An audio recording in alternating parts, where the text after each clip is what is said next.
Okay, if you were not vibing to that, you need to check your pulse. Stuart, tell us about the making of School. What was the process? So School started off as, like many songs start off, a song with a different title. It was, it had a different lyrical theme, but we loved the melodies, we loved the feel of some of the chords. And like what happens a lot of the time in the studio is that you remix the song on the spot. It's going in one direction, it's not right, you rework it. But we'd heard this track from this great team, Triangle Park, and we loved just the kind of substance and the vibe of the music. But we wanted to switch it up and make a club track.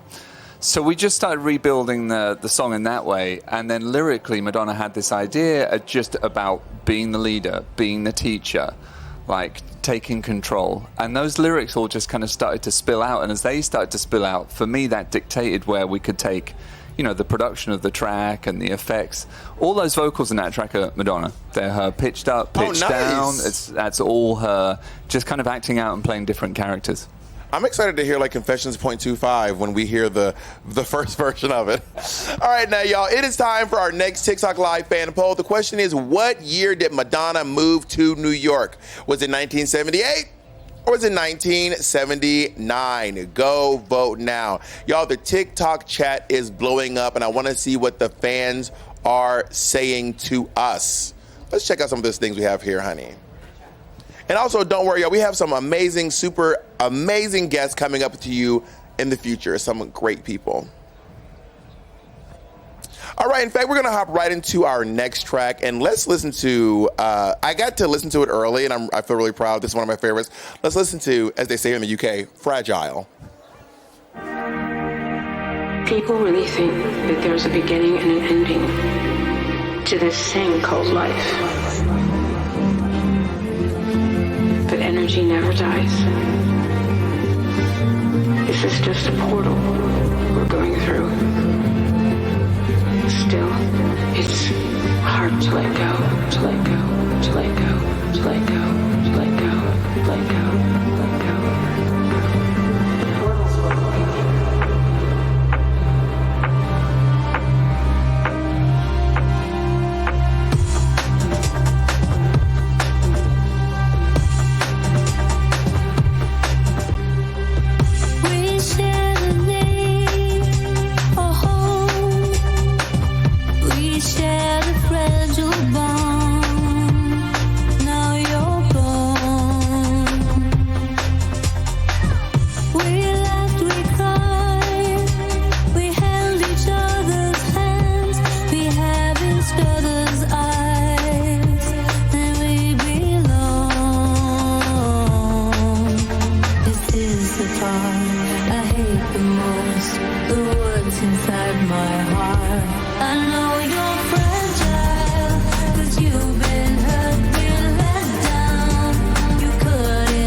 You came to me in a dream.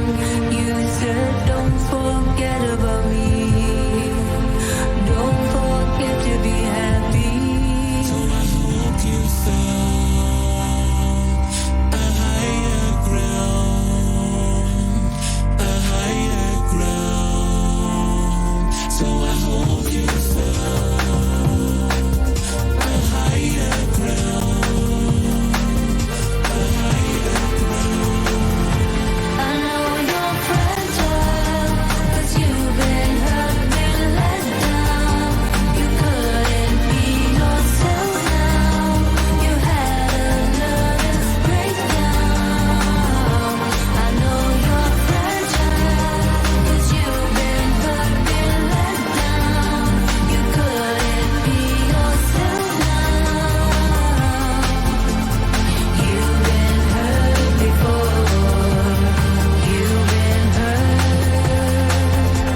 That was absolutely amazing. Tell us a little bit Thank about you. the making of that track too.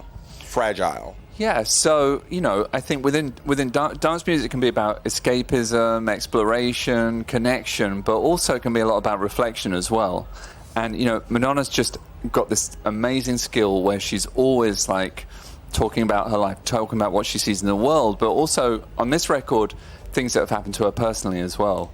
And she lost her brother during the making of this record, and we were working on this song at the time with that title. And so really she adapted, the direction of the song to really encompass that moment. And we captured it, as a lot of the songs on the record came about that way. That is so beautiful. A lot of time in pop music, we're like often dancing to people's tragedy. It's really interesting, but they turn it into a joyous moment somehow. Well, and also something a lot of the time in pop music is that people, they rush away from getting too deep on a track because it's deemed as, not going to create something, instantaneous. But actually, we were in the studio for a long time on this album, and that allowed us to just kind of go deeper and, explore lyrically more and go to more vulnerable places. I do want to remind you all that the Queen of Pop will be joining us very, very soon, but let's check out the results from the second TikTok Live fan poll. The question was, what year did Madonna come to New York? Was it 1978 or was it 1979? And let's see how you all voted. Now, the correct answer is actually a debate. I've actually gotten into this debate with Madonna myself, so nobody's wrong. So just so you know, nobody's wrong. We're all right here. Who won the debate? Well, Madonna won. I mean, she was there. Good answer. Listen, I'm Bob the Drag Queen. I'm here with Stuart Price, and this is iHeartRadio and TikTok Live premiere with Madonna joining us very soon. The last track was Fragile from Madonna's new album, Confessions Part 2. Are we saying Confessions 2 or Part 2? What's the official title we're saying here? Confessions 2. With Confessions 2, an album about her vulnerability and just dancing and just a rebirthing of Confessions Part 1. We have another TikTok Live fan poll. This question is, where did Madonna give a special performance to help launch Confessions 2 era? The options are Times Square or Hollywood Boulevard. Let's hear another track off the new album. Here's Sins Are My Savior from Confessions 2.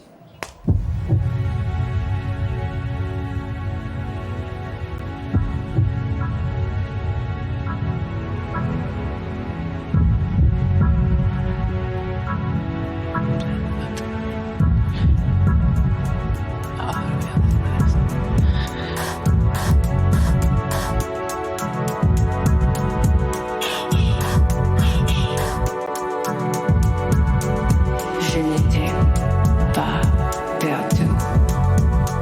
J'étais juste cassé. Ils ont essayé de me faire tomber. Je m'en fous. Mes péchés sont mon sauveur.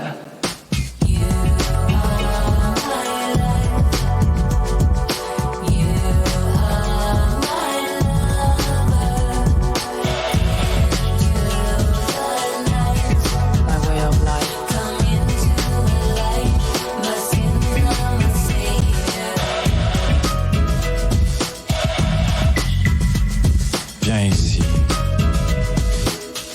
Écoute un peu. Croyant faire le bien, en fait ils t'ont fait du mal. Cassant les murs qui les aveuglaient, tu as libéré des âmes. Les fissures laissent passer la lumière. La lumière est la plus belle des armes. L'amour est la plus forte des armures. Tu as toujours été son soldat.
tried to break me, but I would not give in. My sins are my savior.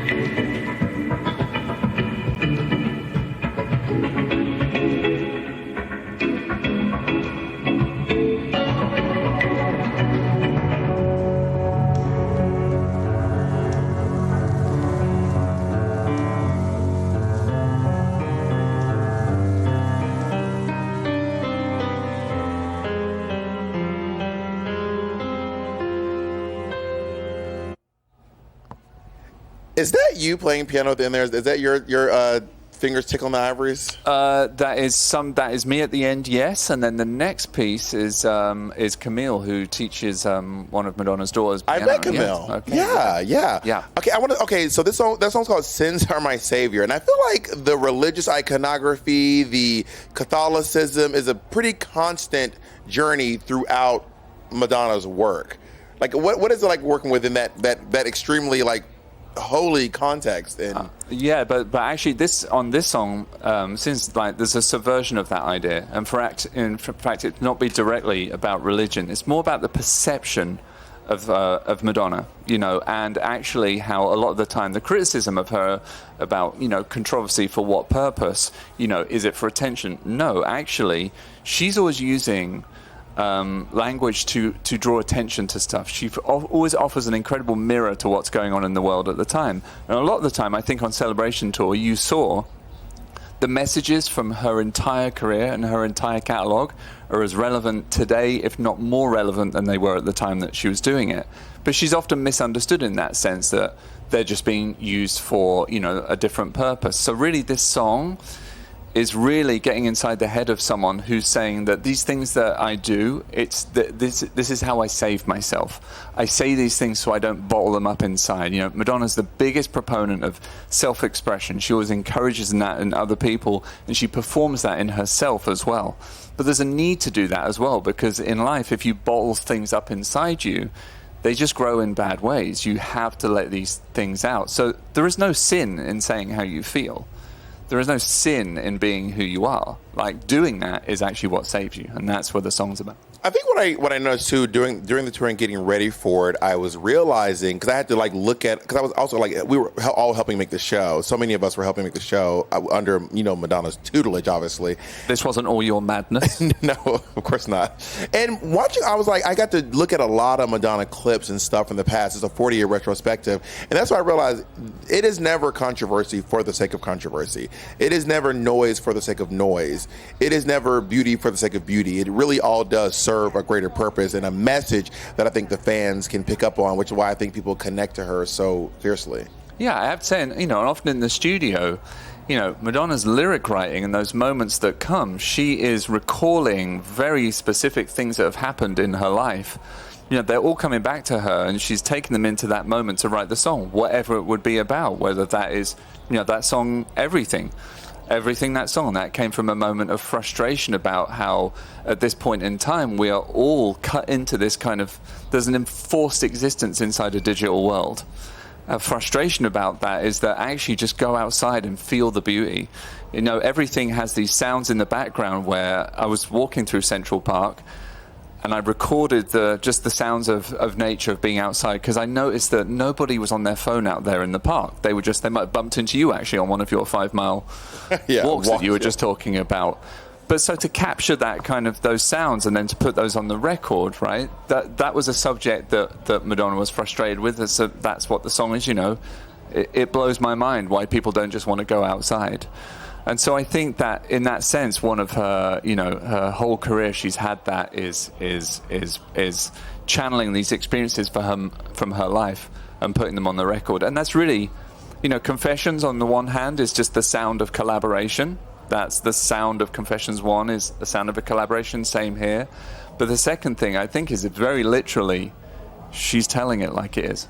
I do want to remind you all that Madonna will be joining us live right here very, very soon from London. And right now I am sitting with Stuart Price, who is the mastermind behind, with Madonna, behind both Confessions 1 and Confession 2. And I got to meet you. I want to talk about this idea of like subverting the ideas, which Madonna does a lot. And I want to say you kind of do it too. I kind of told you we were at MSG or Barclays, and I kind of said to you, I was like, I couldn't believe you were a DJ.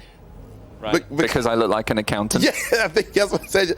And I was like, what are you wearing up there DJing? Like, what are you, so like, are you like, how do you get mixed up in this world of like pop music and looking like, you know? Well, I love the idea of hiding in plain sight, pseudonyms.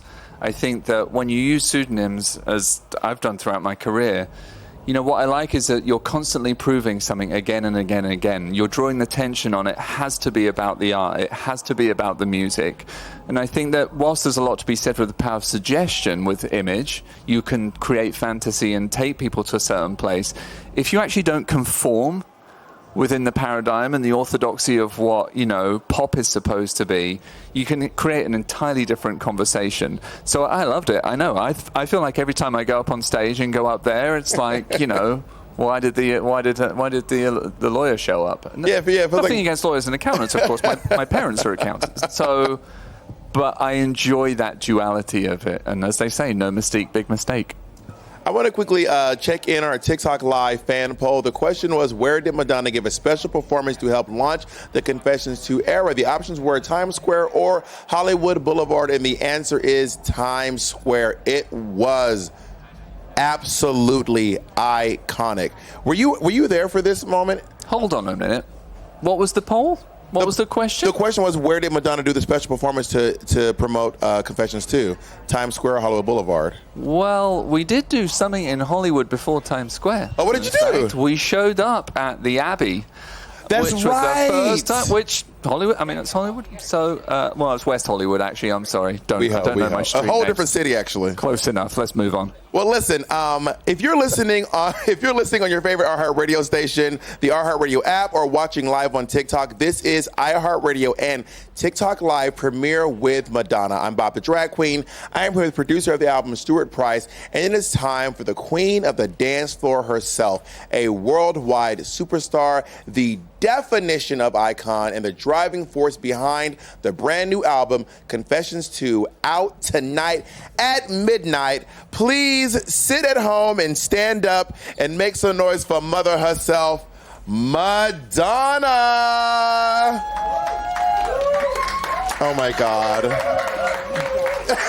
Me again. I'm starting my show. You're throwing a weights. Oh, hi. Oh, wait. I like your disco balls. Thank you. I came with the disco theme. Now, Em, first of all, you look absolutely stunning. That's a given. Second, Confessions 2 finally drops tonight. The world has been waiting since 2019. Why now? Why summer 2026? Why is this the right time for Confessions 2? Because I was in the mood to make it with Stuart. I mean, it was just, everything's cyclical. So the tour ended, and we had been working on music during the tour, and it was like, I was going to make a movie. Everybody knows that. And then it didn't happen. And so I thought, well, let's make music. I mean, that's your thing. And music. then everything felt so summer dance. It just felt like 2026 summer was the time. I mean, 15 years is a long time to wait. You reunited with Stuart Price for the new album. You haven't worked together for a very long time, and here we all are. We've all heard Stuart's answer, but what was it like for you working with Stuart again after all these years? Actually, it was perfect. I was a little bit nervous at first, but worried that we didn't have the same chemistry. But it turned out like it was like how many years? 15. 15? Wow, it's like.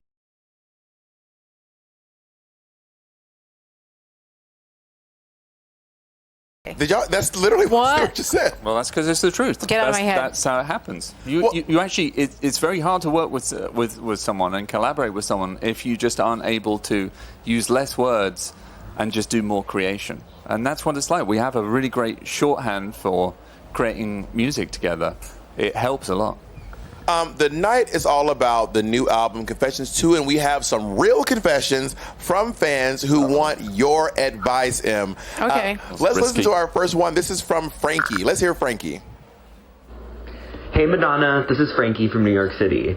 My confession is that sometimes I get really nervous meeting guys when I'm out at the club. What's your best advice to open myself up and express myself when I'm out on the dance floor?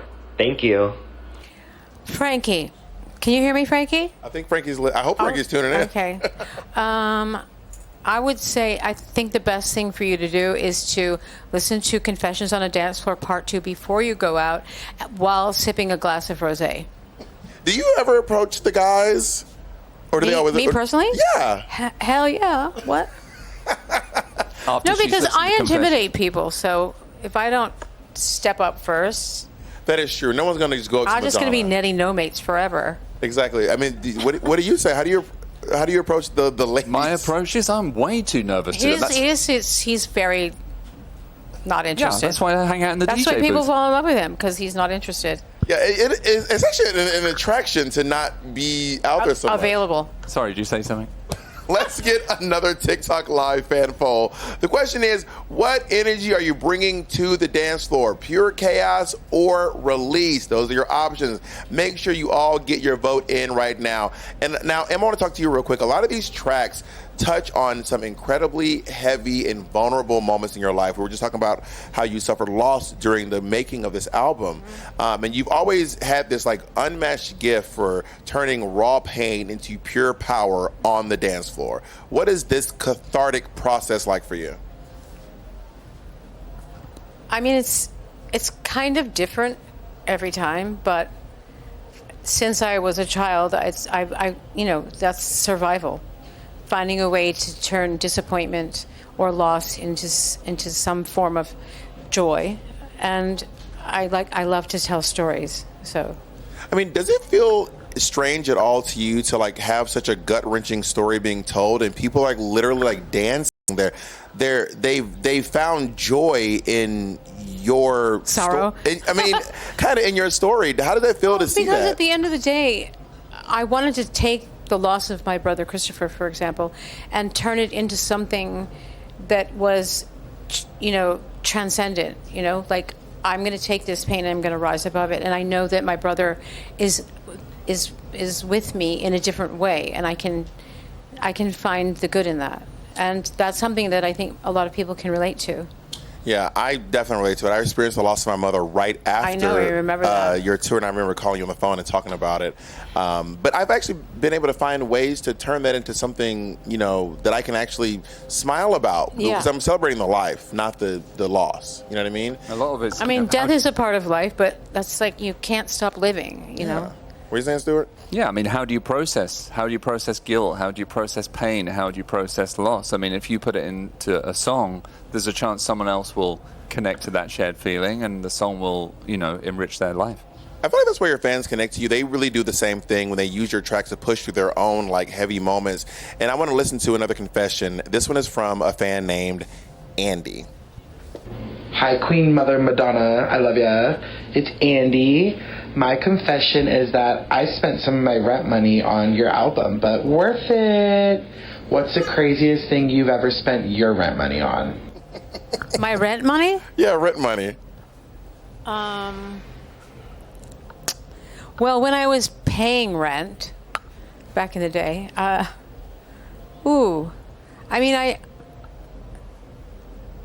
What was that girl at the Russian tea room spending her money the girl on? at the Russian tea room. Yeah. I've never been a spendthrift. So now that I have money, I spend it on probably traveling, expensive birthday parties, things like that. I've been to some of those birthday parties. They're very fun. Well, it's worth it, right? It's worth the money. No, it's fun. It's very fun. I'm going to spend some money on something. I'm going to spend it on celebrating my birth. And also that you That's what Leos always say. and also that you love to have people around you too when you're doing those things as well. I do. I like to share with family and friends. Your fans really do love you, and these confessions are just proving that, I feel like. And let's take a look at our fifth TikTok live fan poll. The question was, what energy are you bringing to the dance floor? Pure chaos or release? And I would love to see what those results are right now. And the results are, I think we're giving pure chaos, which says a lot about. Really? Yeah, I think that's what I'm Madonna's thinking. giving Can pure you see the chaos? answers? I think I'm getting it in the ear, and I think that's what they're telling me. Well, be careful what you wish for. I mean, there is a party for us to go to tonight, and I will be releasing in the way that I choose to. Now, as if tonight cannot get any better, we have another very special guest joining us. She is a stunning model. She is a brilliant dancer. She is a musician in her own right, and she brings incredible vocal magic to this brand new album alongside her mother. Please welcome the gorgeous, the effortlessly cool Lola. Welcome to the show. Here's your seat, my love. Wow, that intro. Was it good? I got a lot to live up to. Oh, hello. Hey. Hi. You look so pretty. So do you. Why you sound surprised? So do you. Like mother, like daughter. Boom, boom. So Em and Lola, you wrote and performed the song "The Test" together, and I want to know, like, how did you all approach? Whose idea was to approach this? I mean, it was my idea. I felt that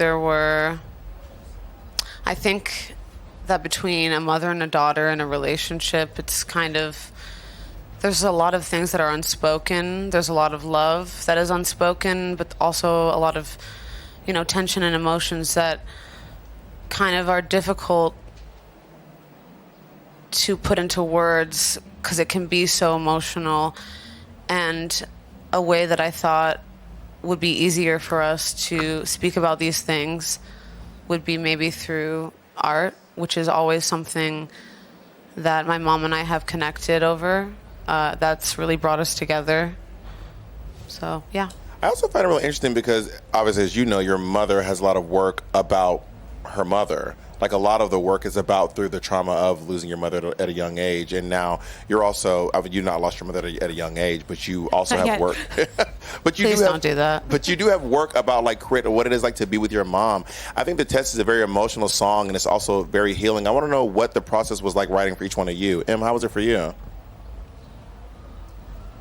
It was very emotional, and there were moments in the writing process when we were in the studio where I felt like crying, where Well, I I felt cried. like but you hugging didn't. her. It was kind of, because as she says, we don't always agree on things, but we love creativity, and art has always connected us.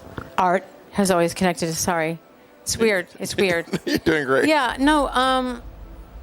I was. It was a very magical moment, and we both had to be vulnerable. Yeah.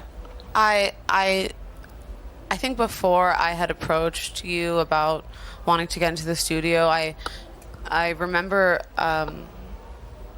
having dreams where my grandmother, your mother, had come to me in those dreams, and it was kind of unclear what she said, but I just felt her presence, and it left me wondering what kind of person I would be if she was alive, and what kind of person you would be if she was alive, and what our relationship would be like. And those questions will always be unanswered, but I think it was a really beautiful way to honor her and heal each other through her eyes, kind of as a spirit. This might sound like a silly question, but did you feel like you had to, like, build up the courage to ask your mom to collab on a song?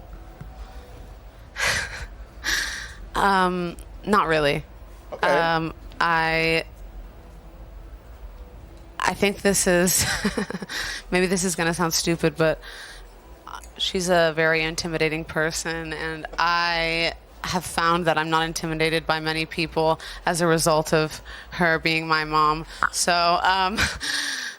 it was an easy question, and it seemed so simple, really. It was such like a duh moment when I asked her, because it's like, why the frick wouldn't we? Good save. Good save. Wouldn't we work together, and wouldn't we kind of a no-brainer. Yeah, exactly. It felt so natural, honestly, and I don't really. She kind of was shading me for this, but when I get in the studio, I will just kind of blurt things out and kind of freestyle, and she's very analog and writes everything down with a fountain pen and a piece of paper, which I respect and probably should be doing. But yeah, it just kind of rolled off the tongue, and it felt really You're good. a texter. You're a. Okay, I'm not a. All right. Yeah. Okay, before we write, I have to write a whole new song. It's generational. It is. I only know writing in a journal, so. But that moment existed where you had a pen and paper, you had your phone, but the same thing We're that both happened. looking at each other like. Well, no, but the words were there, but then you sang, and you started tearing up, That's beautiful. and then you sang, Like an idiot. and you started tearing up. No, it's not being an idiot. It's beautiful. Did you tear up too, Stuart? Yeah, I did tear up. No, he actually. did not. He's British. I teared up on the inside. Yeah, on the inside. And let's see if you all tear up. We have a snippet right now, and let's hear this little piece of The Test. I know they try to put us to the test. We're not the same, but I'm treading on your footsteps. Sometimes I think you wish I'd go away, but my shadow stays, and it's okay to be yourself. I know they try to put us to the test. You're not to blame, but you need to be free now. You made me whole when I was broken too, and I hope and pray I can do the same for you. I know they try to put you to the test. I'm not so different, time is knocking on my doorstep. You showed me the razor sharp laser vision. Real brave will make you feel kinda different.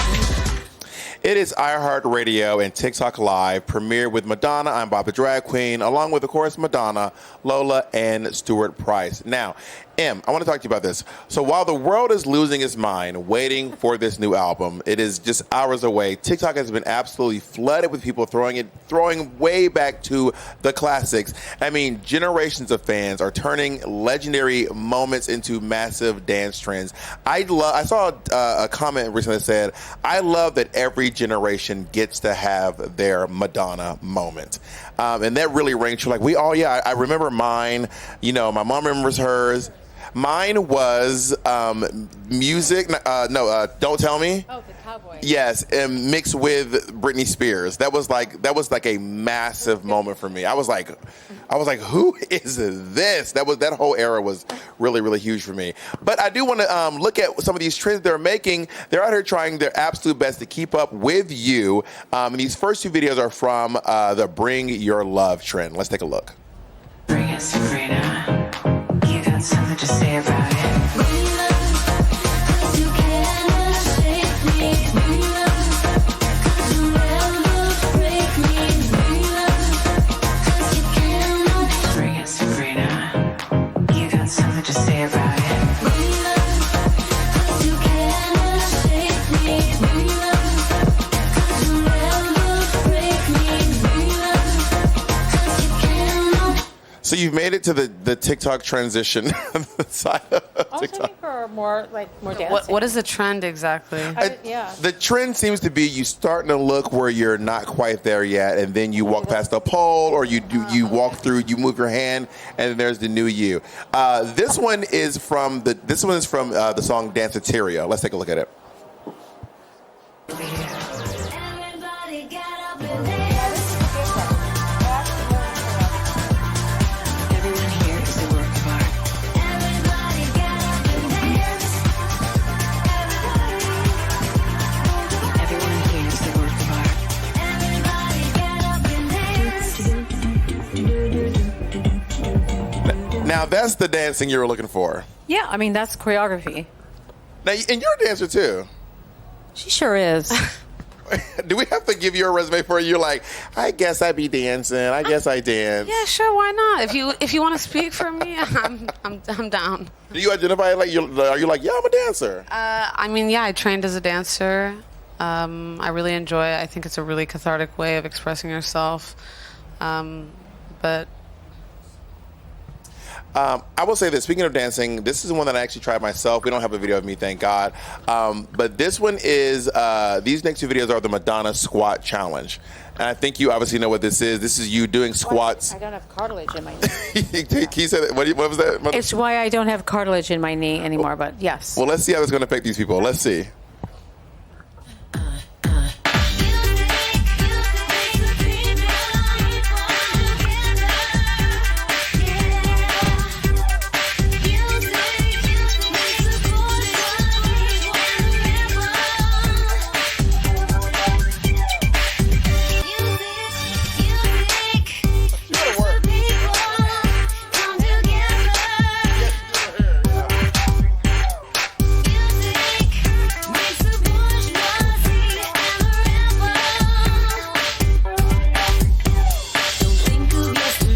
Okay, she better work. And also in those gigantic shoes, Miss Thing better work. You know, rumor has it, that's what they say on the streets, that you were doing this not just on stage, but everywhere. You were doing it at the parties, anytime. That's what the streets are saying. Does that sound true to you? It's possible, and maybe. I don't know what came over me. I mean, I just wanted to build strong quads, so I just did it everywhere. The music was in you. Okay, we have our last TikTok Live fan poll. The question is, what brings you to confess tonight? Desire I can't ignore, or a truth I've buried? That is a desire I can't ignore, or a truth I've buried. I cannot wait to see what the responses are. We're celebrating the release of Confessions 2 tonight. So let's get to our final fan confession from Daniel. Hey Madonna, this is Daniel from Toronto. I just wanted to know if there was a song that you have written that means something different to you today than when you first wrote it. And thanks for serving us a Madonna summer. You're welcome. You got any songs that have changed their meaning over time for you? Honestly, no. I mean, I would be lying. Maybe you can think of something. Well, I want to ask about one, because when we were creating the last show and we had to pick the opening song, there's one song that Madonna did not want at the top of the show, and it was Material Girl. Does that mean something different to you then than now? Or like, what was your relationship to that song? My relationship to this song was I was aware of the irony of it, because I'm not a materialistic person. But it was very tongue-in-cheek. I think a lot of people took it literally. I'm not sure people got the irony. It still feels the same. To quote you, you can be a spiritual person and still shop at Prada. Hell yeah. That's true. So I remember like, oh, it's going to be this song. And you were like, we're not doing that song. And I was like, all right, back to the drawing board. Yeah, there's some songs, the old, really, the early songs, I can't sing them anymore. It's like... That's fair. It's like looking at your yearbook from middle school. And you're like, I'm not that person anymore. Now, Em, your sound is already deeply embedded in the DNA of our culture, and every pop star who's alive and some who are not with us. It is a literal lifeline. So we have our final TikTok Live poll where we're asking, what brings you to confess tonight? Desire I can't ignore, or a truth I've buried? Honestly, sometimes for me, it is both. And what I'm seeing is a lot of people have said the group, and what I'm seeing is the winner is desire I can't ignore. A lot of you all cannot ignore the fact that you just got to get out there and whatever it is in you, you cannot ignore it. Do you have anything like that for you? Desires I can't ignore? Yeah, for sure. Oh my God, every day. Are you kidding me?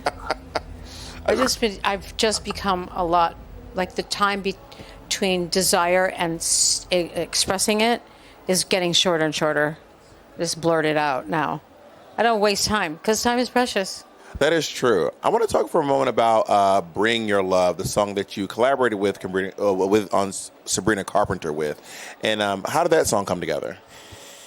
That song was really about my feelings while I was writing when I was working with Stuart in the beginning, and a lot of people were in my ear saying, "Oh, you should do this and you should do that and you should collaborate with this person or you should make this kind of a song." And making me very, like, forcing me to focus on what's popular, algorithms, following trends, and I found it to be the antithesis to art and creativity. So I was struggling with that paradox. And so, when I say, don't try to distract me with numbers, I did it all for love. I'm like, I don't want to think about streaming numbers when I'm writing a song. I need to tell the story. You know what I mean? When you're like you collab with everybody. Do a lot of people like ask you for like tutelage and like mentorship when y'all are in the booth writing, or writing back and forth on emails, or when that fountain pen is spilling its ink? Are they like coming to the well for knowledge? I'm trying to think. I think people see it a lot. Like, I think in the studio, you see people, like, see how Madonna behaves, like, how hard she works. Like, it's infectious to be around, but it's also a learning experience, because I think even people who are very, very successful see, oh, that's what it takes to become ultra successful. And it's ultimately, at the end of the day, like all of this, it's just super, super hard work and commitment. I do want to say, you all can probably hear there's a party going on right next door. Yeah, what are we doing here? Well, we are certainly going to get to the party. I want to talk about this. Speaking of parties, I'd rather talk to you, Bob, honestly. Thank you. I would love talking to you. I want to talk about the song Danceteria, named after the New York club where you got an early break from, Mark Kamens. By get up in there. And this is it's also plays to your debut single, Everybody. In that song, you name checked your then roommate, Martin. Pronounce it for me. Martin Burgoyne. Martin Burgoyne. Yeah. The club's doorman, and the actress Debbie Mazar, and who's one of your oldest friends, who I've met with you several times in Italy. Like, who did you first meet at this club? Like, what about this club stood out to you so much? People's fashion, like, unique way of expressing themselves through the way they dressed. It was not necessarily about having money. It just was unique, and the freedom people had. And what I loved about Danceteria is that it had so many floors of different things happening. Like, there was dance, one kind of music, like new romantic music on one floor. Then there was punk music on another floor. Then on another floor there was theater, like a variety show kind of theater, comedy. Then in another they were playing cinema. It was one-stop shopping. So entertaining and inspiring. Did you find yourself? I felt like I walked into, a candy store. This is around the time when you would probably first hear one of your songs on the radio. What is this like for you at this time? Well, when I first went there, there was no songs being played on the radio. So what's it like the first time you did hear your song? Borrow, and steal to get my song on the radio. How did you convince these DJs to play your music? Like, how did you convince them to? I just batted my really long eyelashes. I'm just kidding. My song was good. Come on. That is true. But DJs do get asked to listen to a lot of things, so I definitely worked his last nerve.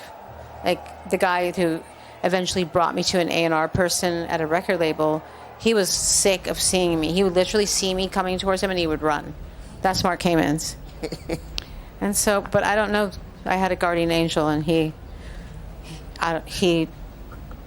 allowed himself to, he took a break and listened to my song. And you didn't give up. I didn't. No, tenacity. That's one of my qualities. You always say the most controversial thing you've ever done is stick around. That's like my favorite quote. That's true. We've come to the end of this special preview, so make sure that you go and download Confessions 2 tonight at midnight. Stuart, what would be one word to sum up reuniting with Madonna again for Confessions 2? Oh, God, like alignment. Alignment. Yeah. It's being in the same place, like wanting to, musically being aligned, creatively being aligned. Like, when that happens, and it's rare that it does happen, you see the results come. So, yeah, alignment. And Lola, can you give us one word that sums up your experience with creating The Test with your mother? It's been said before, but I think just healing. That's a beautiful journey to be able to heal, but also vulnerable to do it in front of the world. Right. Yeah. And Em, I'm going to give you the final last word. Can you give us a word to sum up Confessions 2?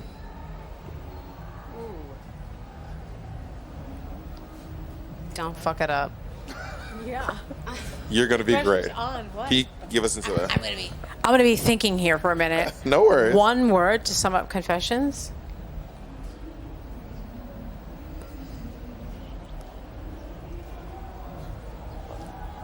And of course, you can say more words if you want. You don't have to sum it to one. Okay.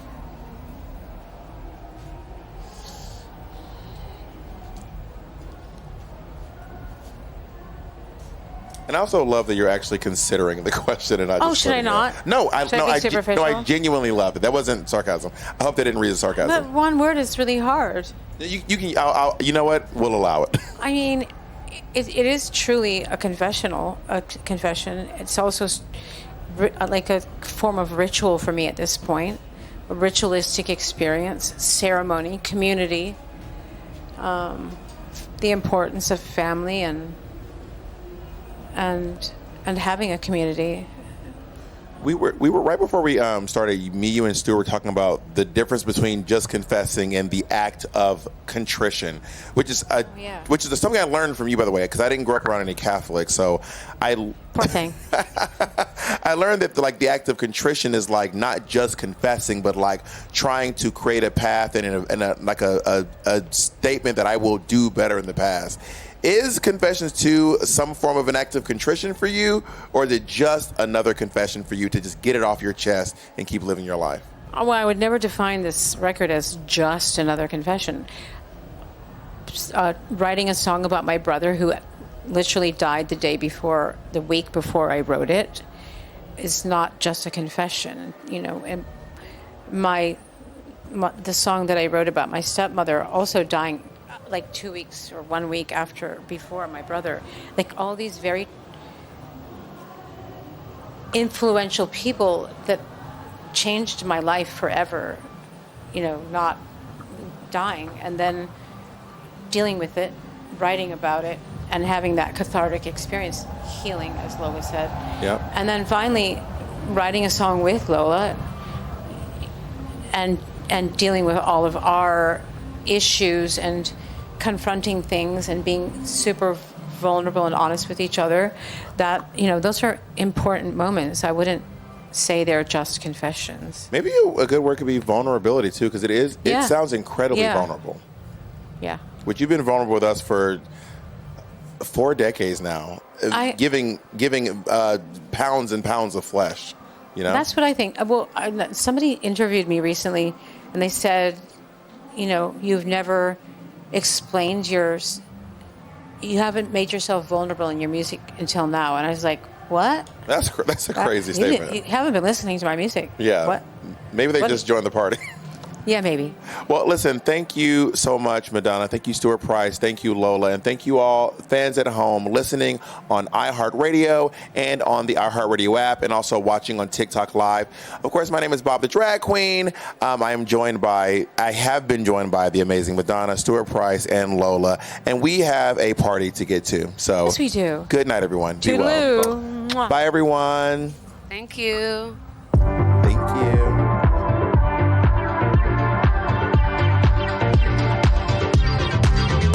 I get off the train, 4, 5, 6, walk to the club, don't wait, meet this boy named Martin Burgoyne. He's my best friend, he's my boy toy. We see the line, it's way too long, cut to the front. There's Harry Montauk, waves us in, no empty enders. I'm not sure you'll understand this. Way backstage, get into my car, drive to the disco, have a drink at the bar.